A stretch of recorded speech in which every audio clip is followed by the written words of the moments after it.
Okay, so what I'm going to talk about is about sounding the future. That's a grand title, but basically it's explaining how physics is the best tool, in my own opinion, I'm a bit biased, to understand the world around us and understand how it's affecting our environment. And for that we use acoustic imaging.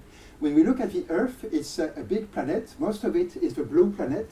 It's covered by oceans, and there are lots of things below the water that we don't have access to. We know more about Venus, the same size as the Earth, than we know about what's happening on our doorstep. And little by little, we're starting to get a picture going from the shores, going from the pipelines, the sewage plants, the algae, going down to these canyons. We have canyons bigger than the Grand Canyons, going down to the abyssal plains much further down. In some places, we have landslides, creating tsunamis, all sorts of things.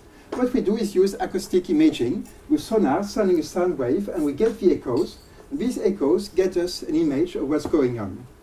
What we can do is stack these echoes little by little to form images like these ones. And basically, in the last 30 years, we have been able to go much further. In the 1980s, each pixel in the image was around 60-meter resolution, a football field. Little by little, we've gone to 6-meter resolution, the goalposts. Oops, okay, too fast. And now we can actually follow the ball and follow the game.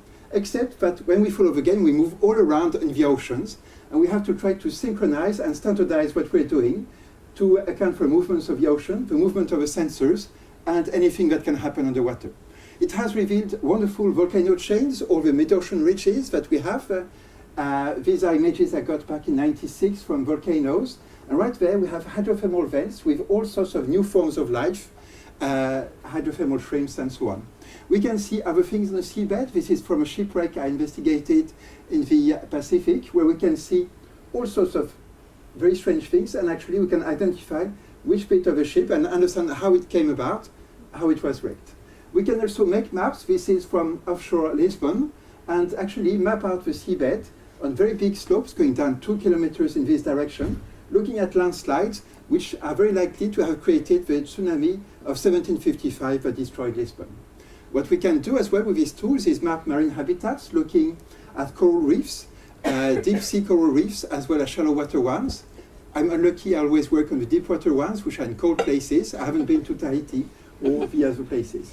And we can use that to look at other types of habitats, for example, around marine renewable energy sites, finding out how these renewable energies are affecting or not affecting the environment. These are measurements we did back in June, July, getting us very good data. But instead of just looking, what we can do is design new instruments. This is a kind of surround sound instrument where we listen from different directions at the images, at the sound we put in water, trying to find buried waste. We have used that on coral reefs as well, trying to get a much better picture of what is below us. And we do that on land as well. I'm just back from Newfoundland, where I spent a week working on this concept there, on acoustic zoom, sending sound waves in the seabed or underground, getting images like this, but actually getting much more information than we would get with normal seismic. And being able to actually find out if we have a fault line there, do we have some obstacles here, or do we have some gas reservoirs or hydrates?